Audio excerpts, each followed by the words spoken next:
Assalamu alaikum dear students and viewers. Today's topic is for class 11th. The name of the topic is complex number.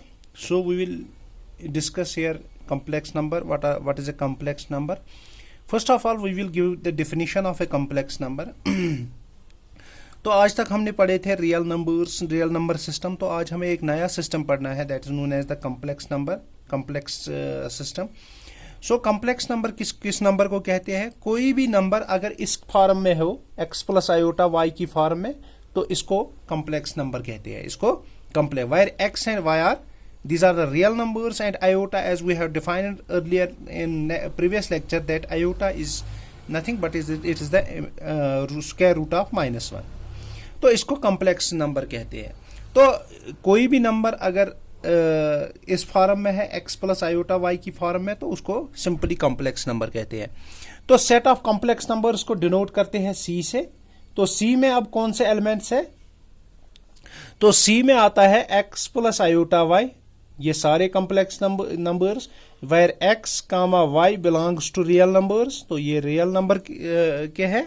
And iota is equal to under root of -1. तो ये complex number हो गया. तो अगर हम यहां पे बात करेंगे क्लियरली हमारे पास अगर नेचुरल नंबर सिस्टम है n, तो वो कंटेन कर रहा है किसमें? Set of integers. तो सेट ऑफ इंटीजर्स किसमें कंटेन कर रहा है? Set of rational numbers. Set of rational numbers किसमें कंटेन कर रहे हैं? Set of real numbers. तो सेट ऑफ रियल नंबर्स अब किसमें ये करते हैं? These are contained in complex number. These are ये तो एक ये हो गया natural numbers contained in Z. Integers contained in किसमें? रैशनल नंबर्स रियल में, और सारे रियल नंबर्स कम्प्लेक्स नंबर्स में. तो कम्प्लेक्स नंबर जहां तक, तो इसको हम denote, the complex number is denoted by the complex number is generally denoted by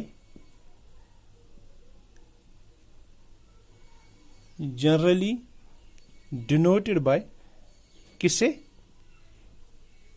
denoted by, इसको ज़ड से, हम स्मॉल ज़ड से डिनोट करते हैं इसको हम 10. अगर हमारे पास कोई कम्प्लेक्स नंबर है ज़ड, तो वो किस शेप में होगा? That is X plus iota Y की शेप में. तो ये कम्प्लेक्स नंबर होगा. where here x is real part, x ये real part of z, real part of z है, और y जो हमारे पास है वो इमेजिनरी पार्ट ऑफ z है, इमेजिनरी पार्ट ऑफ z है. तो इसको कैसे डिनोट करते हैं? इसको करते हैं ऐसे, रियल ऑफ z, और इसको कैसे? Imaginary, I M of z. This is known as the imaginary of z. तो अगर हम एग्जांपल लेंगे कम्प्लेक्स नंबर की, तो अगर हमारे पास ये है 3 प्लस आयोटा फॉर्म में कोई भी कम्प्लेक्स नंबर है, या अगर √2 माइनस 3 आयोटा की शेप में है, या 1/3 प्लस 2 आयोटा की शेप में कोई भी नंबर हो, उसको complex, they are all complex numbers. लेकिन इस कम्प्लेक्स नंबर में रियल पार्ट ऑफ z क्या है? इसमें 3 है, और इमेजिनरी पार्ट ऑफ z क्या है? इसमें 5 है. अगर हम इसकी बात करते हैं, रियल पार्ट ऑफ z क्या है? √2, और इमेजिनरी क्या है? -3. तो इसमें 1/3 रियल पार्ट है और इमेजिनरी पार्ट है 2. तो ये डिफिनीशन ऑफ कम्प्लेक्स नंबर हो गई. तो अब इसके बाद हम क्या करेंगे? इसके बाद हमारा जो नेक्स्ट होगा, we will define purely imaginary and purely real numbers.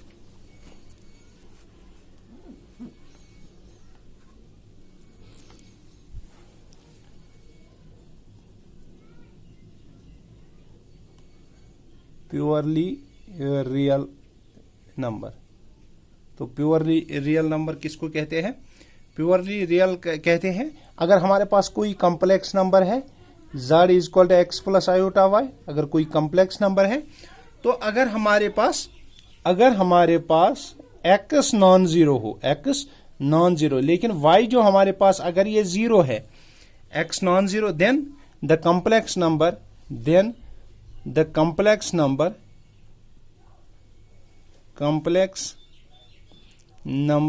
z is called purely real,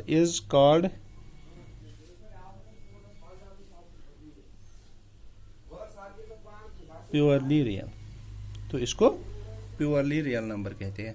तो अब सेकंड है purely imaginary number.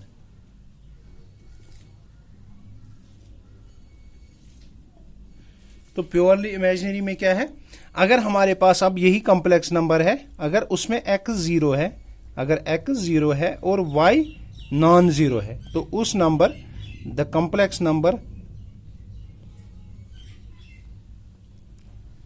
z is called इसको कहते हैं प्योरली इमेजिनरी नंबर, तो इसको कहते हैं प्योरली इमेजिनरी नंबर। तो ये होता है, अगर हम इसकी एग्जांपल ले लेते हैं प्योरली रियल की, अगर हमारे पास z इज इक्वल टू 3 है तो दिस इज प्योरली रियल।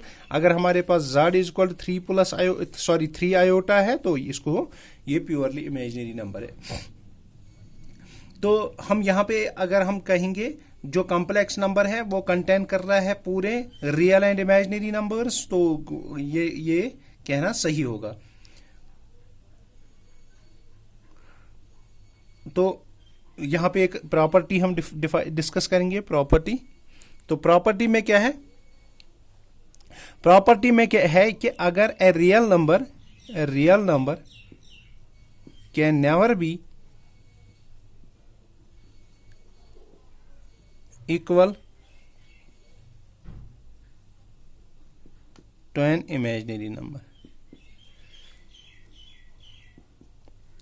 जो हमारे कोई भी रियल नंबर है वो इमेजिनरी नंबर के बराबर नहीं होगा। तो अब इसके बाद हम equality of two complex numbers पढ़ेंगे। इक्वालिटी ऑफ कॉम्प्लेक्स नंबर्स,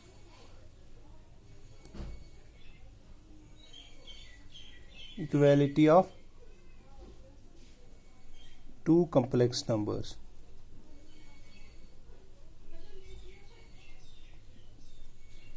तो equality of two complex number उसमें पढ़ेंगे हम दो नंबर, अगर हमारे पास let us suppose two complex numbers है x1 plus iota y1, and दूसरा हम लेंगे लेट अस सपोज ये z1 है, z2 लेंगे, इसमें इसकी जो एंट्रीज है वो x2 प्लस आयोटा y2 है। अगर ये दो कॉम्प्लेक्स नंबर है तो ये तभी इक्वल हो सकते हैं देन